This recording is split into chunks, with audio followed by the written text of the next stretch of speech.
Hi class, in this video I wanted to show you how to select several accounts in order to make those accounts inactive.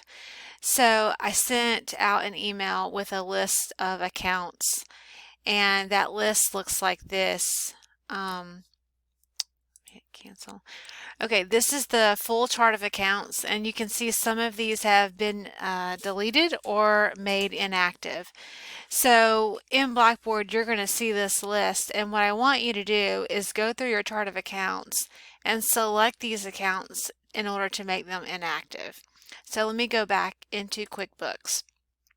So under the Accounting tab, if you click Chart of Accounts, and my list, if you click on the gear, you can check this box to include the accounts that you have already made inactive. And that's what I've done in this listing. So,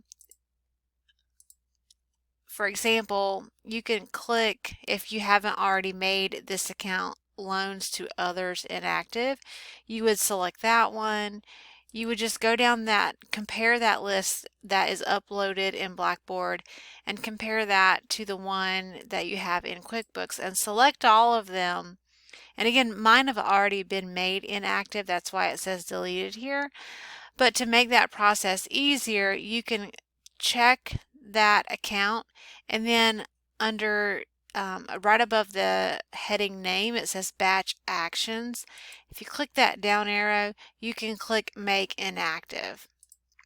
Okay, so I'm just going to uncheck those because they're already made inactive. If I wanted to make accounts receivable inactive, I would select that account, and then under batch actions, click make inactive, and that would make that account inactive.